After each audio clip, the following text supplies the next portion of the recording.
Bismillahirrahmanirrahim. Assalamu alaikum. I am Professor Mohammad Rahman from Star Academy, Head Office, Johar Town. Dear students, आज हम बात करने जा रहे हैं PMC ने जो नया सिलेबस अपलोड किया है, जिसमें उसने तमाम सब्जेक्ट्स में कुछ ना कुछ चेंजेस लेके आए हैं।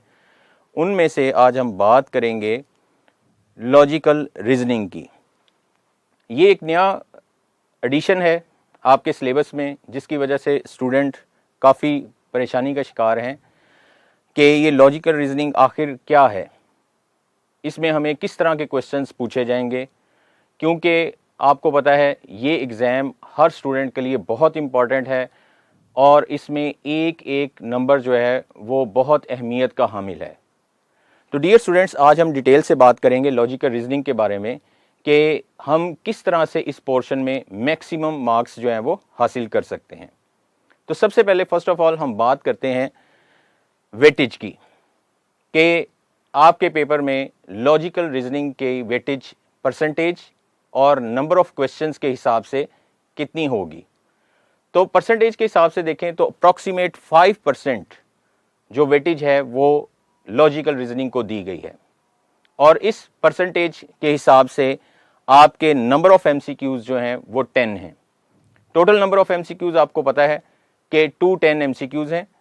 इस हिसाब से उनमें से जो 10 मार्क्स हैं, यानी कि 10 MCQs, each MCQs carry 1 marks, तो 10 मार्क्स जो हैं हमारे लॉजिकल रीजनिंग के क्वेश्चंस जो है वो कंटेन कर रहे हैं, और इंशाल्लाह हम ये 10 मार्क्स जो हैं वो हासिल करेंगे। अब आगे बढ़ते हैं। What is logical reasoning? ये लॉजिकल रीजनिंग क्या चीज़ है, इसको हम डिफरेंट डेफिनेशंस के तहत जो है वो समझने की कोशिश करते हैं। First of all, it is a mathematical and analytical approach to decision making. यानी कि हमें अगर कोई फैसला करना है, किसी भी प्रॉब्लम को सॉल्व करना है, किसी सिचुएशन को हैंडल करना है, तो उसमें मैथमेटिकल और एनालिटिकल जो है अप्रोच हमें उसकी ज़रूरत है। अब यहाँ पे वर्ड मैथमेटिकल से क्या मुराद है? इसका मतलब हरगिज़ ये नहीं है कि आप समझें कि हमें शायद कोई मैथमेटिक्स का कोई फार्मूला यहाँ पे अप्लाई करना पड़ेगा, हमारा जो है वो मैथमेटिक्स में बहुत स्ट्रॉन्ग बैकग्राउंड होगा तो फिर हम ये प्रॉब्लम सॉल्व करेंगे। ऐसी कोई बात नहीं है।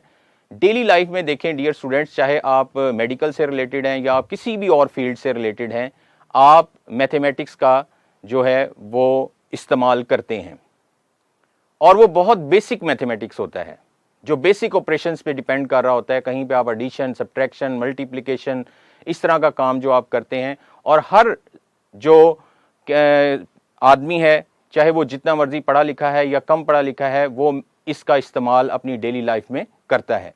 तो जस्ट यही जो इस्तेमाल है मैथमेटिक्स का, वो यहाँ पे हम इन प्रॉब्लम्स के अंदर करेंगे।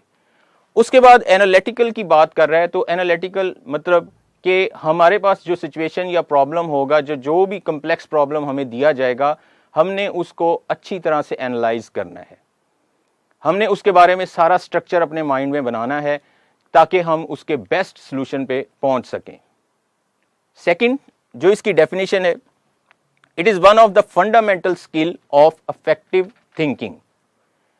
अब ये इफेक्टिव थिंकिंग जो है, ये इसकी फंडामेंटल स्किल्स कौन कौन सी हैं? इसकी फंडामेंटल स्किल्स के अंदर एक बहुत अच्छा ऑब्जर्वर होना है, बहुत अच्छा प्रेडिक्टर, बहुत अच्छा जजमेंट करना, या फिर बहुत अच्छा एनालाइज करना। ये वो फंडामेंटल स्किल्स हैं जो इफेक्टिव थिंकिंग के बैकग्राउंड में हैं, और इन जो इफेक्टिव थिंकिंग की स्किल्स हैं, इन्हीं में से एक जो स्किल है वो हमारी लॉजिकल रीजनिंग को सॉल्व करने की स्किल है।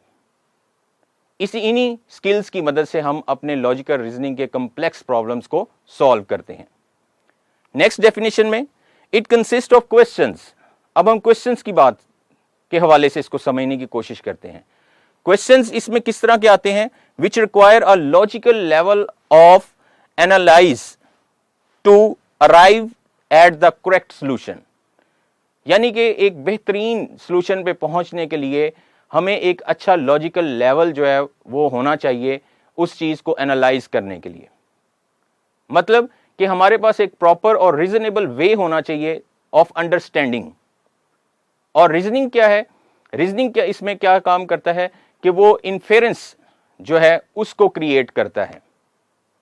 कहां से? गिवन इंफॉर्मेशन से। और इन्फेरेंस क्या चीज है? इन्फेरेंस बेसिकली आपको कंक्लूजन तक पहुंचाता है on behalf of strong evidence. आपके पास स्ट्रॉन्ग एविडेंस होते हैं जिनके बिहाफ पे आप अपना बेस्ट सोल्यूशन जो है वो निकालते हैं।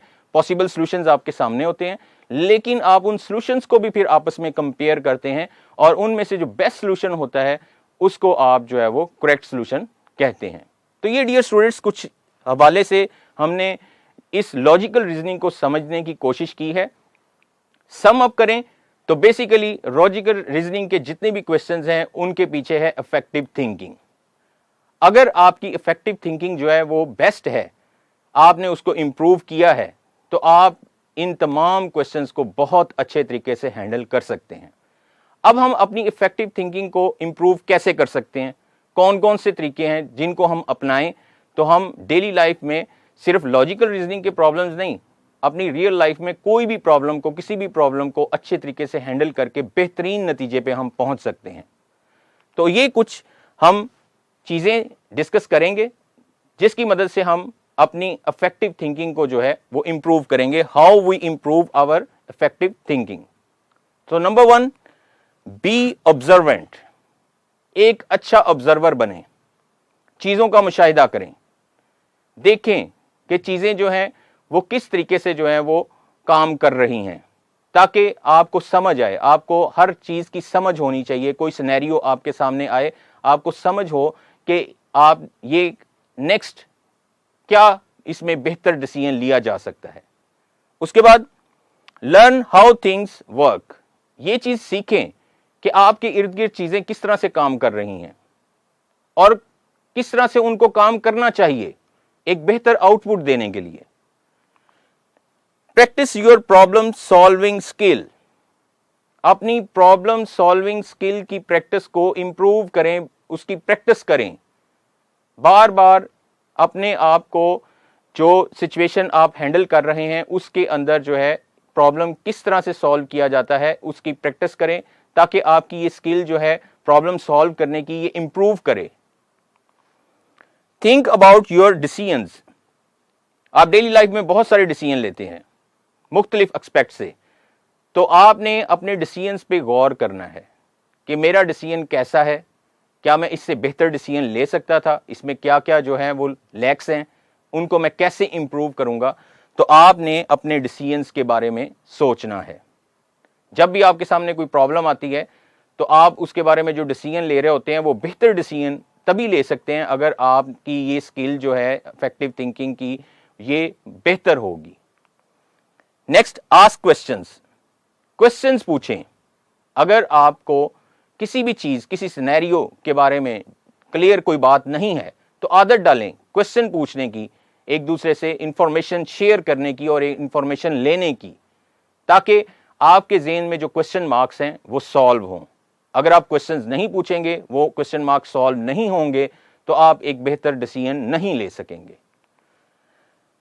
नेक्स्ट है रीड बुक्स। बुक्स के जो है ना वो मुताला करें।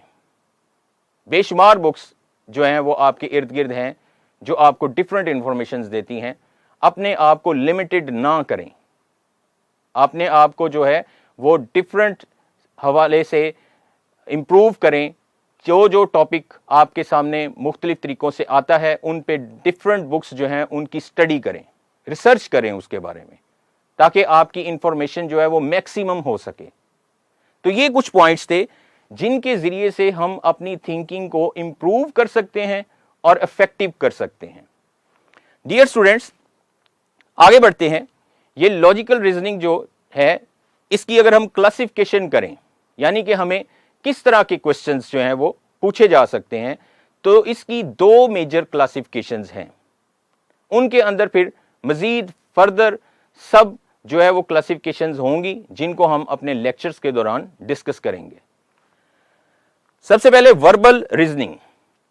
वर्बल रीजनिंग एक क्लास है इसकी और नॉन वर्बल रीजनिंग दूसरी क्लास है।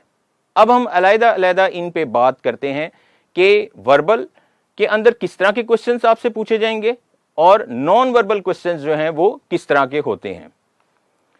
Verbal reasoning, in this section we solve problems expressed in words, यानी कि आपको ऐसे क्वेश्चन जो कि वर्ड्स के अंदर एक्सप्रेस किए जाएंगे, जिनको हम वर्ड प्रॉब्लम्स कहते हैं, वो वर्बल रीजनिंग से ताल्लुक रखते हैं। और इनको सॉल्व कैसे किया जाएगा, वही बात कि आपकी एबिलिटी जो है वो लॉजिकली, वो अंडरस्टैंड द कंसेप्ट, जो आपकी लॉजिकली एबिलिटी है किसको समझने के लिए, कंसेप्ट को समझने के लिए, उस एबिलिटी को आप यूज करेंगे और इन क्वेश्चंस को सॉल्व करेंगे। सेकंड क्लास है इसकी non verbal reasoning. Non verbal reasoning के अंदर we solve problem expressed in numbers, letters और फिगर्स, यानी कि इसके अंदर आपके जो क्वेश्चंस होंगे वो नंबर्स में भी हो सकते हैं, कोई आपको सीक्वेंस दिया जा सकता है नंबर्स के अंदर, या फिर आपको कोई डायग्राम फिगर्स वगैरह के अंदर सीक्वेंस मिल सकता है कि किस तरह से चेंज आ रही है, या फिर आपको लेटर्स, अल्फाबेट्स टाइप जो है वो सीक्वेंस दिया जा सकता है कि किस तरह से ये अल्फाबेट में चेंज आ रही है और आपको उसका क्वेश्चन पूछा जा सकता है। और इसको भी कैसे सॉल्व करना है, ability to logically understand the concept, आपका कंसेप्ट को अंडरस्टैंड करने की जो एबिलिटी है वो कितनी बेहतर है, वो इन क्वेश्चंस के सॉल्यूशन से पता चलेगी। आगे हम बढ़ते हैं, how we solve logical reasoning questions. हमें क्वेश्चंस की टाइप्स का पता चल गया, अब हमने इनको सॉल्व कैसे करना है। हमने जब इनको सॉल्व करना है तो हमें किन किन चीजों का ख्याल रखना है और किस तरह से हमने एक पैटर्न के तहत जो है वो चलना है ताकि हम बेहतर सॉल्यूशन दे सकें। First of all, read and understand the information carefully.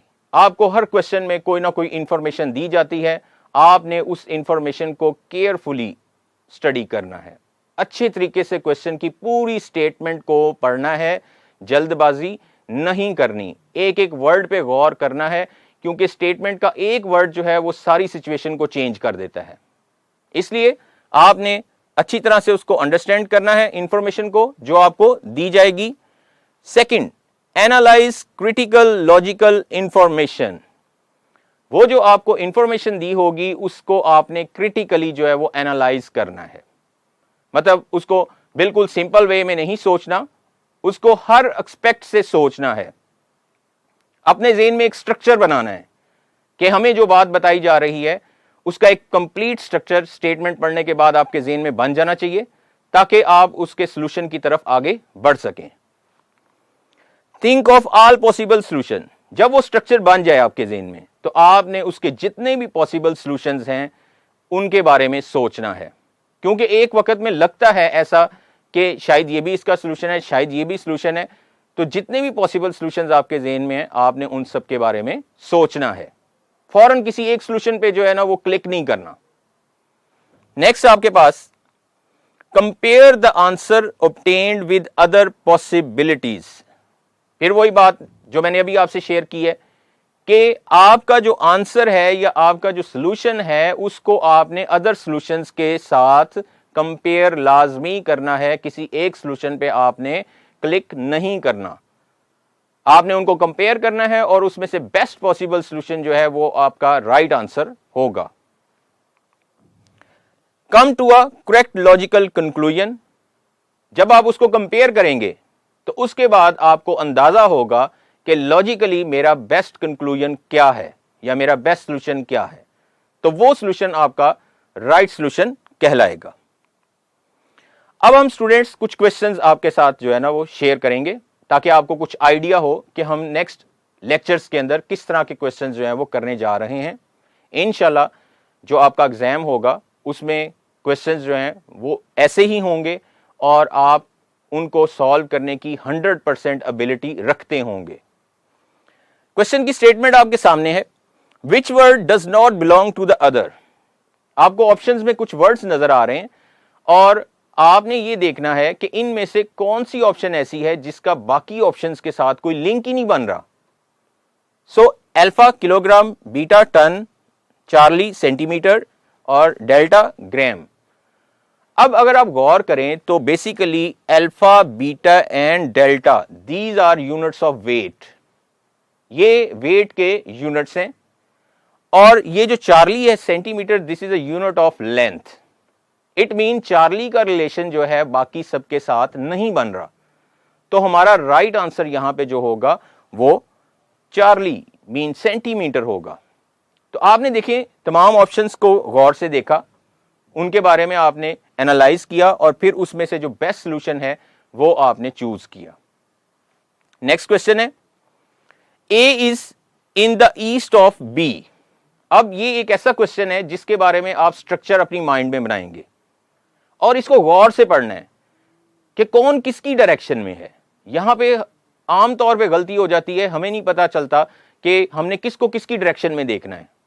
अब स्टेटमेंट का स्टार्ट देखें, A is in the east of B, not B is in the east of ए।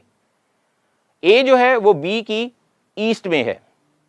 अब आपको मैप के मुताबिक पता है कि ईस्ट जो है वो किस साइड पे होता है, वेस्ट किस साइड पे होता है, और नॉर्थ अपवर्ड और नीचे साउथ। अगर मैं अपनी इस स्क्रीन पे आपको बताऊं तो ईस्ट जो है इस साइड पे होगा, वेस्ट इस साइड पे होगा, नॉर्थ ऊपर और साउथ नीचे। अब मैं एक ये डायग्राम आपके सामने शो हो गई है, आप देखें A is in the east of B, mean के ये बी है तो बी का ईस्ट क्या होगा, ये, तो A is in the east of B. Clear हो गया। Next, and B is in the north of C, B जो है वो सी के नॉर्थ में है। अब ये सी है, अब सी का ईस्ट इधर है, वेस्ट इस साइड पे है, साउथ नीचे है, नॉर्थ ऊपर है। It mean B is in the north of C. Clear. Next, full stop, D is in the east of C. अब आपने सी को गौर करना है, सी के ईस्ट में डी को दिखाना है। अब ये सी है, सी का ईस्ट ये बन रहा है तो मैंने डी यहां पे शो किया है। क्लियर होगी बात। उसके बाद अब लास्ट में वो क्वेश्चन करने जा रहा है आपसे, then in which direction of A is D, कि ए की किस डायरेक्शन में डी है। अब ए ये है, डी ये है, आपने डी की पोजीशन बतानी है कि डी जो है वो ए के रिस्पेक्ट कहां पड़ा है। अब ए के रिस्पेक्ट अगर आप देखें, ये ईस्ट है, ये वेस्ट है, ऊपर नॉर्थ है, नीचे साउथ है। तो इट मीन अगर डी को देखें विद रिस्पेक्ट टू ए तो D is in the south of A. यही उसने पूछा है कि in which direction of A is D, यानी कि ए के रिस्पेक्ट डी की डायरेक्शन क्या बनती है, then in which direction of A की किस डायरेक्शन में डी मौजूद है।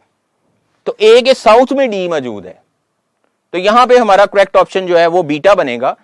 ये एक प्रॉब्लम जो है इसका स्ट्रक्चर बनाना पड़ता है। हम स्ट्रक्चर बनाते हैं और हम स्टेटमेंट को पूरा गौर से पढ़ते हैं और हमें ये चीज पता होनी चाहिए कि किसकी पोजीशन किसके रिस्पेक्ट पूछ रहा है, कहीं हम रिवर्स ना कर जाएं। अगर हमने रिवर्स किया तो सारी स्टेटमेंट का मतलब ही चेंज हो जाएगा। सो आपने गौर से चीजें पढ़नी है और आपने उसके मुताबिक एक स्ट्रक्चर क्रिएट करना है और वहां से अपना रिजल्ट जो है वो हासिल करना है।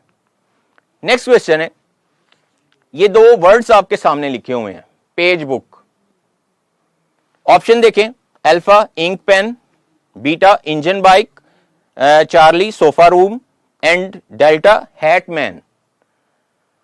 जो रिलेशन इनका है उसी रिलेशन के मुताबिक ऑप्शन चूज करनी है। अब क्या रिलेशन है बुक पेज में, page is a part of book. देखें यह है इफेक्टिव थिंकिंग कि फौरन सोचा गया कि पेज और बुक का क्या रिलेशन है। पेज और बुक का यही रिलेशन है कि page is a part of book, her book का जो है वो पार्ट पेज होता है। अब हमें नीचे जो वर्ड्स दिए गए हैं इनमें हमने सोचना है कि इनमें क्या रिलेशन है, कौन किसका पार्ट बन सकता है। अल्फा में इंक पेन की बात हो रही है, क्या इंक पार्ट है पेन का? नो, इंक पार्ट नहीं है पेन का। Beta engine bike, engine is a part of bike, क्या कोई बाइक है जो इंजन के बगैर है? तो इंजन जो है वो बेसिकली पार्ट है बाइक का। कंप्लीट बाइक तभी कहलाएगी जब उसमें इंजन होगा।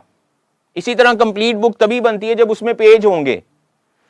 चार्ली में सोफा रूम, एक रूम है, उसका पार्ट सोफा कभी भी नहीं हो सकता उसमें सोफा रखे ही ना, उसमें सिर्फ चेयर्स ही पड़ी हो, ये पार्ट नहीं है। Number D, hat man, man का पार्ट हैट नहीं है। पार्ट का मतलब होता है कि जो जरूरी चीज हो, जिसके बगैर वो चीज नामुकम्मल हो।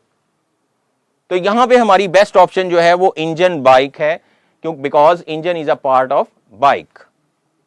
Beta is the right answer.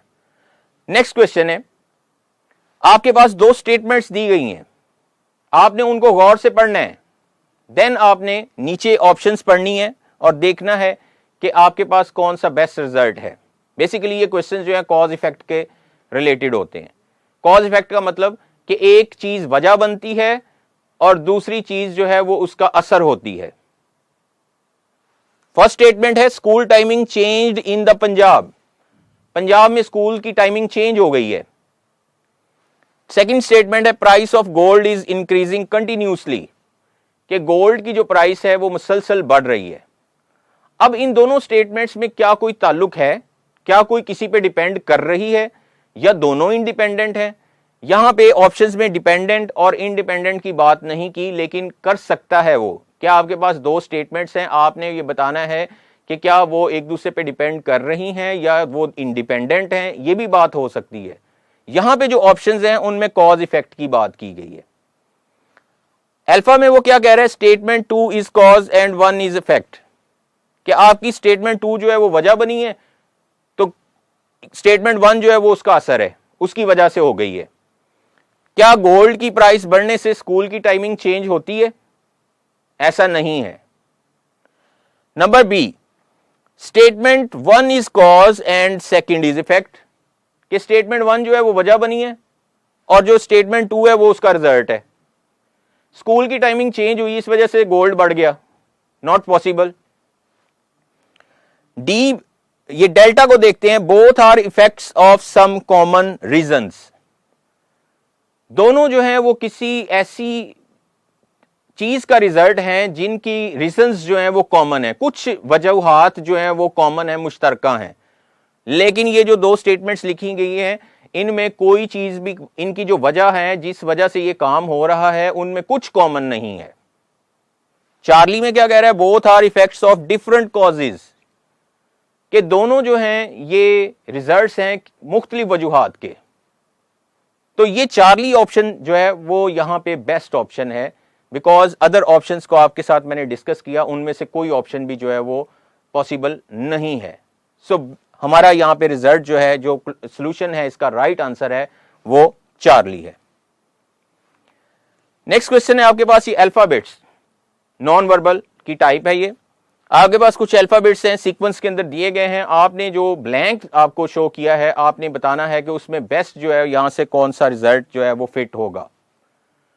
अब आप इसमें देखें कि ये किस तरह से, इनमें आपको जजमेंट करनी होती है कि क्या कोई पैटर्न चल रहा है, उस पैटर्न को आपने फॉलो करना है। वो पैटर्न एक सिंगल अल्फाबेट पे भी हो सकता है, डबल पे भी हो सकता है और तीनों पे भी हो सकता है। वो फॉरवर्ड भी हो सकता है, वो रिवर्स भी हो सकता है। अब हमें ये देखना है, यहां पे ये एस, ये टी, अगर हम फर्स्ट अल्फाबेट को देखें, S T U V W, it mean यहां वी आना चाहिए, जो भी यहां पे आपकी ऑप्शन होगी वो वी से स्टार्ट होनी चाहिए। नेक्स्ट आपने देखा कि यहां पे वी से स्टार्ट होने वाली ऑप्शन आपकी चार्ली है, लेकिन हम एक से ज्यादा ऑप्शंस भी हो सकती हैं वी से स्टार्ट होने वाली, हमें फर्दर इसको कंफर्म करना होगा। एक पॉसिबल रिजल्ट तो हमारे सामने आ गया, एक क्लू हमें मिल गया, एक एविडेंस हमें मिल गया है, लेकिन हम फर्दर इसके बारे में स्ट्रॉन्ग डिसीजन लेने के लिए फर्दर इस पे वर्किंग करेंगे। नेक्स्ट अगर आप देखें सी ई जी, नो पैटर्न, हमें कुछ समझ नहीं आ रहा कि सी ई जी आगे क्या होगा, कोई हमें फर्दर नहीं क्लू मिल रहा है इस बारे में। अगर हम डबल को कर लें C D E F G H, तो हमें कुछ समझ आ रहा है कि हमें आगे क्या चीज मिलने वाली है। C D E F G H I J K L, so it mean यहां पे जो आपकी ऑप्शन है जो वी से स्टार्ट हो रही है, उसके आगे जो आपके दो अल्फाबेट हैं वो कौन से होंगे, I J. So V I J is the right answer. Charlie is the right answer. तो डियर स्टूडेंट्स, ये थी कुछ एग्जांपल्स जो आज की ओरिएंटेशन में मैंने आपसे शेयर की। देखें, यहाँ पे हमने कोई मैथ्स का इस्तेमाल नहीं किया, जस्ट हमने गपशप के अंदर जो है इन क्वेश्चंस को सॉल्व किया। बहुत ही इंटरेस्टिंग क्वेश्चंस हैं और ये सिर्फ इसी एग्जाम में नहीं, फर्दर फ्यूचर में बहुत से एग्जाम्स ऐसे हैं जिनके अंदर आपकी ये स्किल आपके काम आएगी। आपने इसको इम्प्रूव करना है। इंशाल्लाह आप स्टार एकेडमी हेड ऑफिस जौहर टाउन को ज्वाइन करके यहाँ से अपनी इन स्किल्स को इम्प्रूव करेंगे, जो कि आपकी लाइफ में आपको सिर्फ एग्जाम्स में नहीं, आपकी डेली लाइफ के अंदर भी आपकी ये स्किल्स जो हैं वो आपके काम आएंगी। और इंशाल्लाह हमारी दुआ आपके साथ है। अल्लाह ताला आपको इन इम्तिहानों में कामयाब फरमाए और आप अपने मकसद में जो है वो कामयाब हों। Thank you very much.